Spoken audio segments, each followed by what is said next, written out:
नमस्कार सर्वांना, कसे आहात तुम्ही सर्व? मस्त ना? नयन कलाकृतीमध्ये आपले सर्वांचे मनपूर्वक स्वागत आहे। आजची आपली रेसिपी आहे भरली भेंडी मसाला। अत्यंत सोप्या पद्धतीने मी अशी भरली भेंडी मसाला करून दाखवलेली आहे। चला तर मग आपण ही रेसिपी कशी बनवली ते आपण पाहूयात। नमस्कार, आपल्याला बघा इथे भरली भेंडी बनवायची रेसिपी बनवायची आहे। त्यासाठी इथे बघा पाव किलो मी भेंडी घेतलेली आहे। भेंडी चांगली स्वच्छ धुवून ती पुसून घेतलेली आहे। एक महत्त्वाची गोष्ट म्हणजे भेंडी आपण ना चांगली अशी ना पुसून घ्यायची व्यवस्थित कॉटनच्या कपड्याने। कुठेही पाणी लागता कामा नये, कारण पाणी जर असलं ना तर ती भेंडी एकदम चिकचिकीत होते। त्यासाठी तुम्हाला ही महत्त्वाची सूचना सांगितलेली आहे मी। त्यासाठी बघा भेंडीचा हा देठ आणि पाठचं टोक असं आपण हे कट करून घ्यायचं आहे आणि मध्ये बघा अशी एक चीर पाडायची आहे। ही बघा अशा प्रकारे बघा चीर पाडून घ्यायची आहे आपण। असेच बघा मी सर्व भेंडी अशी उभ्या चीर करून घेत आहे। हे बघा मोठी जर भेंडी असेल ना तर तुम्ही भेंडी दोन भेंडीचा म्हणजे भाग करायचे आणि ते मध्ये चीर द्यायचं आणि भेंडी ना निबर नाही घ्यायची, अशी कोवळी भेंडी घ्यायची। हे बघा निबर जास्त भेंडी घ्यायची नाही। निबर भेंडी घेतलात तुम्ही तर ती आपली भरली भेंडी रेसिपी बरोबर होणार नाही भाजी। हे बघा आता मी सर्व भेंडी अशीच उभी चीर करून घेते। हे पहा अशा प्रकारे मध्ये कट करून झालेली आहे माझी भेंडी सर्व। भरली भेंडी बनवण्यासाठी मला एक इथे वाटण करायचं आहे। त्यासाठी बघा इथे मी पाव वाटी शेंगदाणे घेतलेत, 2 चमचे तीळ घेतलेत, 3 चमचे मी इथे सुकं खोबरं घेतले, सुकं खोबरंच वापरायचा, आणि इथे लसूण घेतलेत मी 8-9 पाकळ्या घेतल्यात, 2 हिरव्या मिरच्या घेतल्या आणि थोडीशी कोथिंबीर घेतली आहे। आता बघा गॅसवरती कढई तापत ठेवलेली आहे गरम करत। आपण त्यामध्ये पहिल्यांदा शेंगदाणे भाजून घेऊया। शेंगदाणे आपण चांगले भाजून घ्यायचे आहेत व्यवस्थित असे।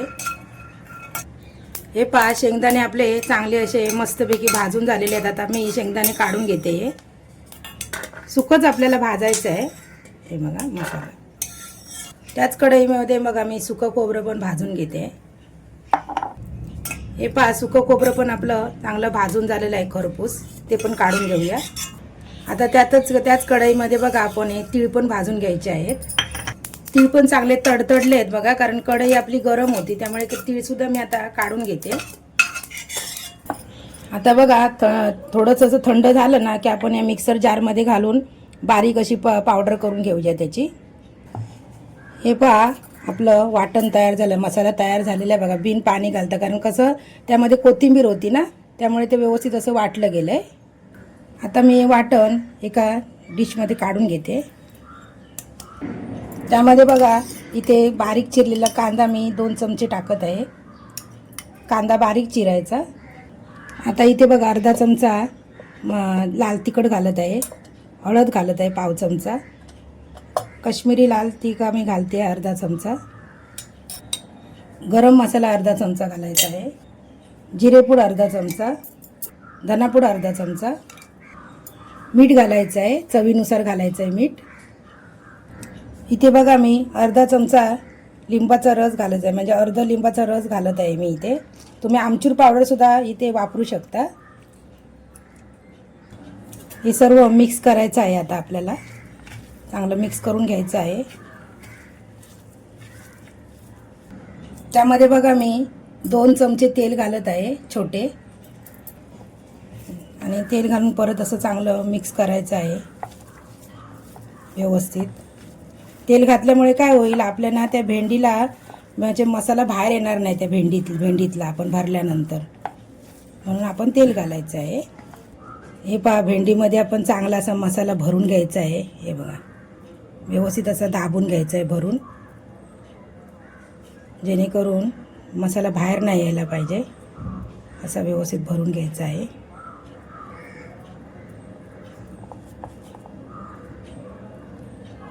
हे पहा अशा प्रकारे आपली सर्व भेंडी मसाला भरून झालेला आहे भेंडीमध्ये। हे पहा त्याच कढईमध्ये, म्हणजे केवढी बघा कढई मी साफ झालेली आहे आपली, म्हणजे काय आपण जास्त सुके मसालेच परतलेले ना बघा। तीच कढई मी गरम करत ठेवलेली होती, त्यामध्ये बघा 3 चमचे मी तेल घालून घेणार, म्हणजे 1.5 पळी मी तेल घालते। हे पहा तेल तापल्यानंतर त्यामध्ये बघा अर्धा चमचा मोहरी घालूया आपण, अर्धा चमचा इथे मी जिरं घालत आहे, कढीपत्ता घालूया 5-6 पानं आपण त्यामध्ये, त्यामध्ये बघा थोडासा मी हिंग पण घालणार आहे.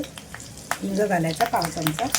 आणि बघा छोटासा कांदा घेतलेला मी इथे बारीक कापून, तो पण मी इथे टाकत आहे. मग अशी घेतलेला ना कांदा, तो त्याच्यात थोडा टाकला त्याच्यामध्ये. खास वेगळा कापला नाही आहे मी, तोच कांदा मी थोडासा राहिला तो फक्त फोडणीत टाकत आहे. आता आपण कांदा जरा मध्यम गॅसवरती असा परतून घ्यायचा आहे फोडणीचा. आता मसाला उरलेला ना बाकीचा तो पण याच्यामध्ये टाकते मी. आता मसाला आपण हा परतून घ्यायचा आहे थोडा 1 मिनिटभर. आता आपण ही भरली भेंडी त्यामध्ये टाकायची आहे. आता जराशी अशी थोडीशी बघा मिक्स करायची आहे, थोडी थोडी म्हणजे हलक्या हाताने व्यवस्थित अशी. ती तसं बाहेर नाही पडणार कारण आपण तेल घातलं होतं मगाशी त्याच्यामध्ये, त्यामुळे व्यवस्थित अशी लागलेलं आहे त्याला मसाला आतून. आता आपण बघा त्यावरती ना असा पाण्याचा हापका मारायचा. पाणी जास्त घालायचं नाही, पाण्याचा नुसता आपण असा हापका मारून घ्यायचा. आणि वाफेवरती आपण 5 ते 7 मिनटं शिजवायचे. आणि मध्ये मध्ये आपण असं ना चेक करायचं. हे पहा आपली भरली भेंडी तयार झालेली आहे. मसाला हे बघा, बघू शकता छान अशी शिजली आहे भेंडी. बघा मस्त अशी शिजली आहे व्यवस्थित. आता आपण त्यावरती बघा थोडीशी कोथिंबीर घालूया. मध्ये मी 2-3 वेळा चेक केलेली तुम्हाला सांगितल्याप्रमाणे, कारण चेक करायची, खाली लागायला नाही पाहिजे ना. वरून आपण अशी कोथिंबीर टाकूया. आता आपण बघा एक सर्विंग प्लेटमध्ये काढून घ्यायची आहे भेंडीमध्ये, भरली भेंडी. अशा प्रकारे बघा आपला भेंडी मसाला बनवून तयार झाला आहे. झटपट अशी तयार होणारी आहे रेसिपी. तुम्ही करून बघा माझ्या पद्धतीने. रोज रोज बघा आपण त्याच भेंडीच्या रेसिपी करतो. या माझ्या पद्धतीने ही भरली भेंडी मसाला तुम्ही एकदा करून बघा, नक्की तुम्हाला आवडणार आहे. ही तुम्ही टिफिनमध्ये पण घेऊन जाऊ शकता, मुलांना पण डब्यात देऊ शकता. माझा जर व्हिडिओ तुम्हाला आवडला असेल तर एक लाईक नक्की जरूर करा, व्हिडिओज शेअर करा. अजूनपर्यंत चॅनलला सबस्क्राईब केलं नसेल तर चॅनलला सबस्क्राईब करा. संपूर्ण व्हिडिओ पाहिल्याबद्दल मनापासून धन्यवाद.